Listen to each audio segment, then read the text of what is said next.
নমস্কার, জিএনএনের সকল দর্শককে স্বাগত জানাচ্ছি এবং আমি রয়েছি স্বপ্না। এই মুহূর্তে আমি রয়েছি কাছাড়ে রয়েছে, আমার সাথে রয়েছে বিপ্লব কান্তি পাল। তিনি বিজেপির ভাইস প্রেসিডেন্ট এবং টিকিটের দাবিদার। 2026-এর নির্বাচনে তিনি টিকিটের দাবিদার বলে নিজেকে মনে করছেন এবং তিনি কেন সেই জায়গায় টিকিটের দাবিদার বলে মনে করছেন, আসুন তার মুখ থেকে শুনে নিচ্ছি। নমস্কার, সকল দর্শক তরফ থেকে এবং জিএনএনের সকল পরিবারের তরফ থেকে আপনাকে নমস্কার জানাচ্ছি। আমিও জিএনএনের পরিবারের সকলকে আমি আমার আগামী নববর্ষের শুভেচ্ছা এবং প্রীতি জানাচ্ছি। আপনাকে বলতে গেছি যে 2026-এর যে নির্বাচন, এই নির্বাচনকে কেন্দ্র করে যে আপনি বিজেপির থেকে টিকিটের দাবিদার, তো সেটা বলে আপনি নিজেকে কতখানি এই জায়গাটার দক্ষ বলে ভাবেন? দেখেন, আমি একজন প্রার্থী হিসাবে, আমি আমার প্রার্থী প্রত্যাশী হিসাবে আমি আমার আবেদনপত্র আমার জেলা কমিটি, রাজ্য কমিটিকে জমা দিয়েছি এবং বিভিন্ন সময়ে দলের বিভিন্ন দায়িত্বপূর্ণ এই পদ আমি পালন করেছি, কাজ করেছি এবং দলের জন্য 100% দিয়ে আমি কাজ করার চেষ্টা করেছি। কতটুকু পেরেছি এটাতে দলই বলবে এবং আমি আশাবাদী এই সব আমার কাজের নিরিখে দল এইবার আমাকে টিকিট দেবেই। এতদিন যে দল সংগঠনে আপনার কি কি গুরুত্বপূর্ণ ভূমিকা রয়েছে? দেখেন, শুরু থেকে আমি প্রথমে বিজেপির আদর্শ অনুপ্রাণিত হই এবং 1985 ইংরেজির বিধানসভা নির্বাচনে আমি প্রথম বিজেপির হয়ে কাজ আরম্ভ করি। তারপর আমি দলের যুব শাখা, যুব মোর্চার আমাদের অবিভক্ত কাঠিগড়া মণ্ডলের সভাপতি ছিলাম, কাছাড় জেলা যুব মোর্চার সহসভাপতি ছিলাম, আবার সম্পাদকও ছিলাম এবং আপনার কি বলে বিজেপি মণ্ডল কমিটির যেটা আমাদের প্যারেন্টস বডি, এটাতে আমি তিনবার, একবার ব্রেক করে, দুবার কন্টিনিউ ছিলাম, একবার ব্রেক করে, তিনবারের আমি মণ্ডল সভাপতি। তারপর আবার এবার জেলার উপসভাপতি হিসাবে দল আমাকে দায়িত্ব দিয়েছে, আমি এই দায়িত্ব নিয়ে এখন কাজ করছি।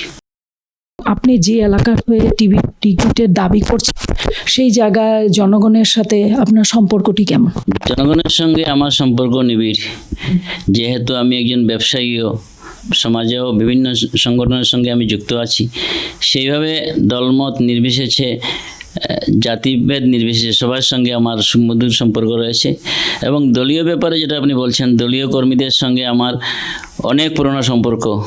আমার সঙ্গে যারা দল করেছেন, যাদের হাত ধরে আমরা দল শুরু করেছি, অনেকেই আজ আমাদের মধ্যে নেই, কিন্তু এই হিসাবে আজকের দিনে দলের যে নতুন প্রজন্ম আছে, ওরা আমাকে অভিভাবক বলেই মনে করে এবং ওদের সঙ্গে আমার খুব হৃদ্যতাপূর্ণ সম্পর্ক আছে, যেটা আমি আমার আগামী নির্বাচনে যদি আমি টিকিট পাই আমি প্রমাণ করব।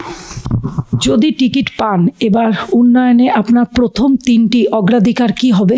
দেখেন, প্রথম 3টি অগ্রাধিকার বলতে আমাদের কাঠিগড়া সমষ্টি, যেটা 116 নম্বর বিধানসভা সমষ্টি কাঠিগড়া, এটাতে যোগাযোগের একটু অভাব রয়েছে, যোগাযোগ ব্যবস্থার। এটা নিয়ে আমি সক্রিয় হব, কারণ আমাদের এটা আন্তর্রাজ্য সীমান্ত, আন্তঃরাষ্ট্রীয় সীমান্ত, আন্তঃজেলা সীমান্ত। এই হিসাবে আমাদের এই ভৌগোলিক অবস্থান আমাদের কাঠিগড়া সমষ্টির, এইদিকে ডিমা হাসাও আন্তঃজেলা সীমান্ত, এইদিকে মেঘালয় আন্তঃরাজ্য সীমান্ত, এইদিকে বাংলাদেশ আন্তঃরাষ্ট্রীয় সীমান্ত। সেই হিসাবে আমাদের এখানে কাজ করার অনেক স্কোপ আছে, যেটা কাজে লাগানো সম্ভব হবে বলে আমি আশা করি। বর্তমান রাজনৈতিক পরিস্থিতিতে কাছাড় জেলার বিজেপির যে শক্তিটি রয়েছে, সেটিকে আপনি কি বলে ভাবেন?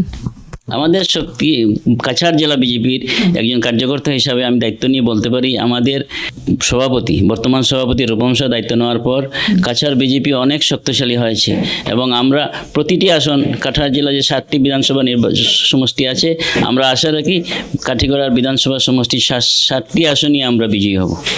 আপনাকে আরও একটা কথা জিজ্ঞেস করার, যে বিরোধীরা আক্রমণ যদি করে আপনাকে, তো সেটার জবাব আপনি কিভাবে দিবেন? কাছে জবাব অনেক ব্যবস্থা আছে, অনেক রাস্তা আছে। আমাদের এই সরকার, কেন্দ্র সরকার এবং আমাদের রাজ্য সরকার যেভাবে উন্নয়নমূলক কাজ করছেন, প্রতিটি ঘরে ঘরে যেভাবে উন্নয়নের ছোঁয়া পৌঁছে দিয়েছেন, সেইভাবে আমি আশা করি বিরোধীরা আমাদের আক্রমণ করার ওদের কাছে কোনো ইস্যু নেই।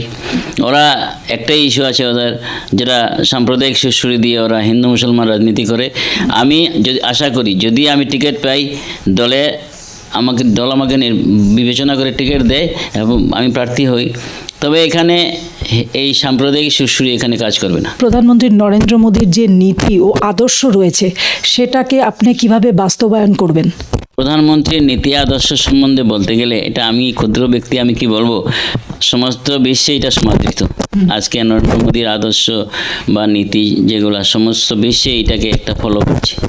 এইভাবে আমি আর কি বলবো, নরেন্দ্র মোদীর আমরা প্রত্যেক মাসের লাস্ট রবিবারে আমরা মন কি বাত অনুষ্ঠান পালন করি, যেটা আমি আজকেও পালন করে এসেছি, এইমাত্র এসেছি আমি।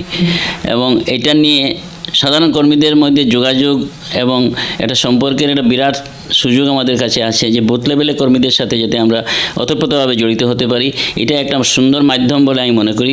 এবং এটা আমরা কাছাড় জেলা, যেহেতু আমি জেলার একজন উপসভাপতি হিসেবে দায়িত্ব নিয়ে বলতে পারি, আমরা কাছাড় জেলায় মন কি বাত 100% আমরা সফল।